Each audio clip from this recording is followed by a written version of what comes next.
Bonjour à toutes et à tous, c'est Hades Tester 1.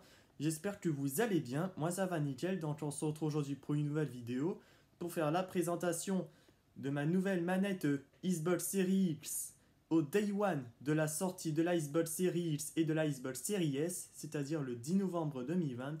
Mais après t'en as, ils vont me dire ah pourquoi t'as pas la Xbox Series X machin.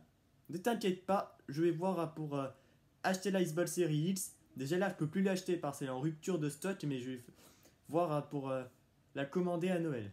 Ne t'inquiète pas. Puis je la présenterai en vidéo si je l'aurai reçue. Donc la manette de la Xbox Series X, voilà l'emballage.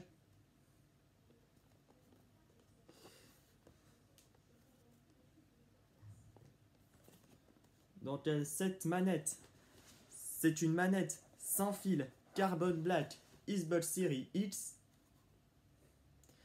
Donc cette manette est compatible avec la console Xbox One, c'est-à-dire rétro-compatible avec la console Xbox One. Donc en gros, cela veut dire que tu peux la connecter sans fil à ta console Xbox One. C'est-à-dire à la fois tu peux la connecter à la Xbox Series X, mais aussi à la Xbox One, tu vois.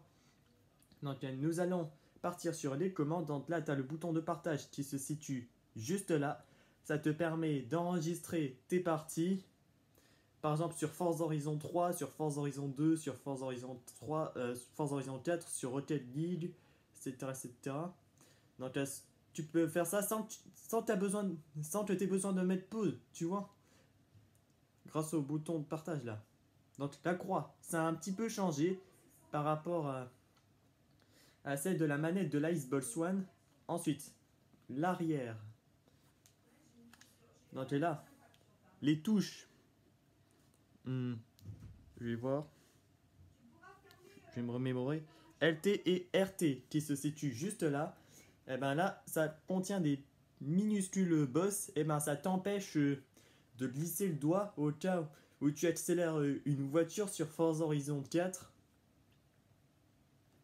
Puis dans là, les touches A, B, Y, X et machin machin, c'est assez semblable à celle de la manette Xbox One. Mais la manette de la Xbox Series X, elle est un peu différente de la manette de la Xbox One parce qu'elle a plus de fonctionnalités que la manette non, la manette de la série X. En gros, elle a plus de fonctionnalités que la manette Xbox One. Donc, ce que je voulais dire aussi, c'est que je vais y faire quelques tutos. Par exemple, comment connecter ta manette Xbox Series X à ta console Xbox One. Et puis, je ferai une vidéo de Forza Horizon 2 pour le test de la manette Xbox Series X à la console Xbox One. Puis on fera ça. Bah voilà, c'est déjà la fin de cette petite vidéo. J'espère qu'elle vous aura plu. Si c'est le cas, un petit pouce bleu, un commentaire. C'est bien sûr que tu as quelque chose à dire. Sinon, si tu as rien à dire, t'en mets pas. À t'abonner. Et on se retrouve très bientôt. Allez, ciao ciao les types.